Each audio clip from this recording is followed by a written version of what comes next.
Hi, I am Rahul Kumar, a second year PhD student working with Professor A. Sundaresan at Jawaharlal Nehru Center for Advanced Scientific Research. In this video, I will be talking about our work on cluster class behavior of two-dimensional Ising compound Li2Mn3O7.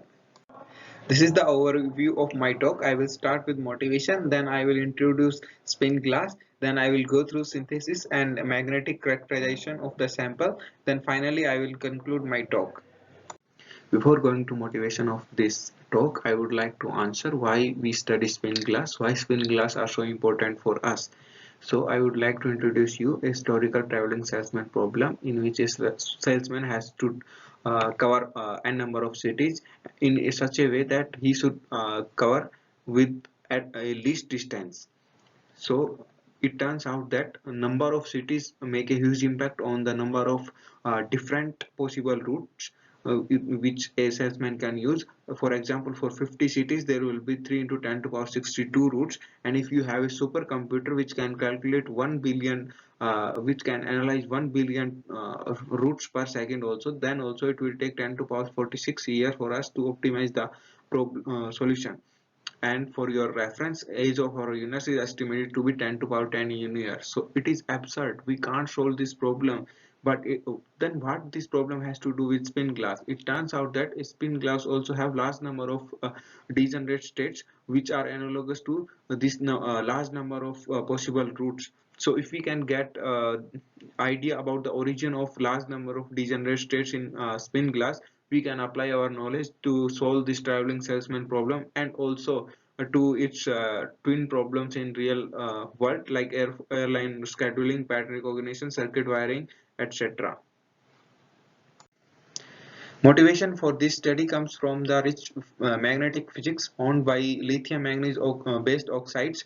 Earlier studies on these oxides were oriented toward their use in lithium ion based batteries, but now there is sudden surge in study of magnetic properties of this material. As you can see, phase coexistence along with exchange bias effect in LiMn2O4 nanorods, and Li2MnO3 is a honeycomb lattice based antiferromagnetic material, and also LiMnO2, so high temperature antiferromagnetic behavior. Keeping this in view, we have explored the magnetic and structural behavior of Li2Mn3O7.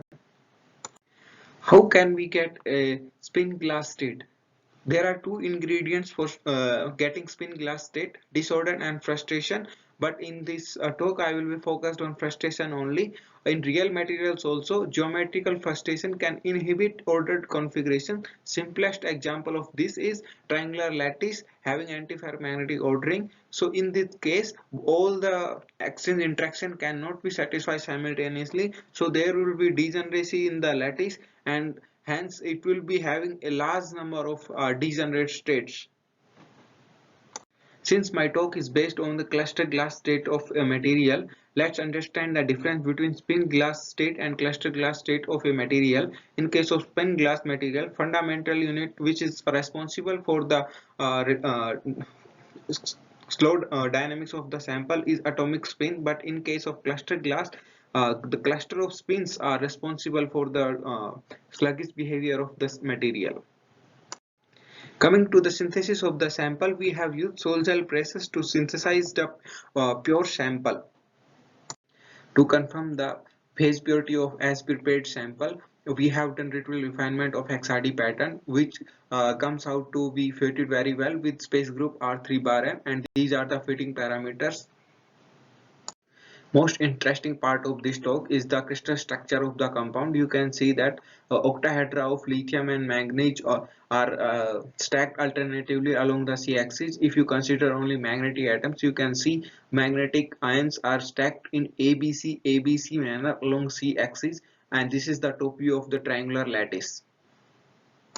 To investigate the magnetism in the sample, various magnetic measurements were carried out. Presence of bifurcation of ZFC and FC curves in DC magnetic measurements indicates a spin glass behavior of the sample, and also with increase in magnetic field there is change in irreversible temperature towards lower temperature, which is characteristic of a spin glass behavior. Also, to calculate the effective magnetic moment per formula unit, we have fitted inverse susceptibility data with Curie-Weiss law, which results into the 6.74 mu b, which agrees very well with the theoretical calculated value, and also smaller but negative value of theta tells that there is competition between antiferromagnetic and ferromagnetic interaction in the sample. To classify the behavior of the sample on HT phase diagram, we have tried to fit it with Almeida-Thouless line, which is fitted very well with the exponent value 0.58. So since Almeida-Thouless line is characteristic of transition from paramagnetic region to spin glass region, so we can, for a Ising spin glass system, so we can say that our system also lies into the Ising spin model region. Further evidence to glassy behavior of the compound comes from the S shape of M versus H measurement, and we can see at lowest temperature of measurement there is a hysteresis also in sample, which is indicating towards spin glass behavior of the sample. And also in case of our plot, we didn't find any positive intercept on M square axis, which rules out presence of long range ordering in our sample.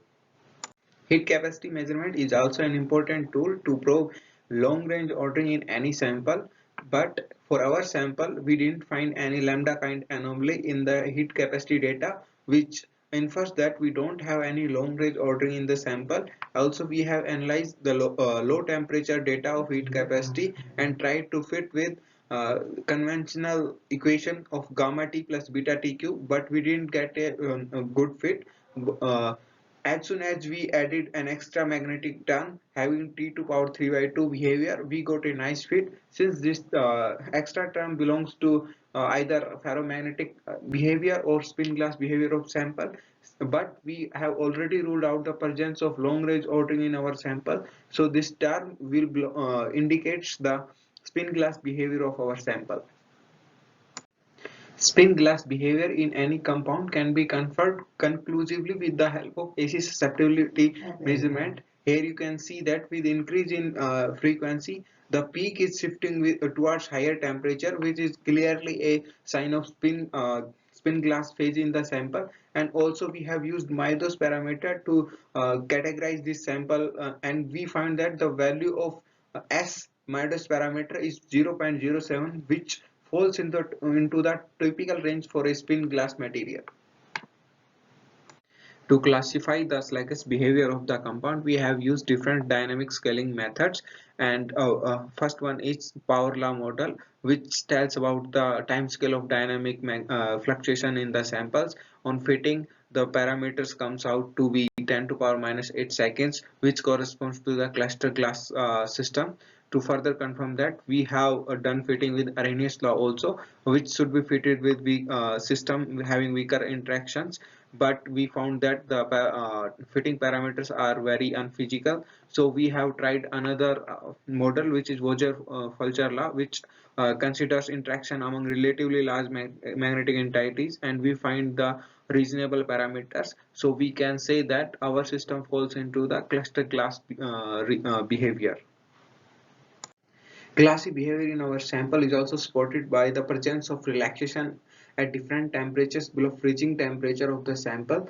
You can see that fitting with stretched model, stretched exponential model results into the different values of beta. All values lies between 0 to 1, confirming that system is arrested in some intermediate metastable states. Magnetic memory effect is also a characteristic behavior of spin glass, which we see in form of tips at halting temperature below the freezing temperature. So it is supporting glassy behavior of our sample. Presence of small but distinguishable exchange bias effect in this sample indicates towards presence of inhomogeneous magnetic phases in the samples, as we know that exchange bias effect observed at the ferromagnetic and antiferromagnetic interface only, but there are some reports in which exchange bias effect is observed at the interface of cluster glass and antiferromagnet also. I think this is happening with in this case also, and this is the exchange bias field variation with the applied cooling magnetic field for cooling field up to 1 Tesla. The exchange bias field is increasing, which is because of the a large magnitude of and unidirectional anisotropy, but with increase in magnetic field above 1 Tesla there is saturation, which is because of the domination by ferromagnetic domains. In conclusion, we have successfully synthesized a quasi two-dimensional system based on triangular lattice which show glassy behavior as confirmed by various magnetic measurements. Further, to understand the quantum magnetism in these compounds below 2 Kelvin, advanced experiments like neutron diffraction, inelastic neutron scattering, and MUSR measurements are required. I am grateful to my guide Professor A. Sundaresan for his guidance and also lab mates for their cooperation, and also I want to acknowledge CSIR for the fellowship. Thank you.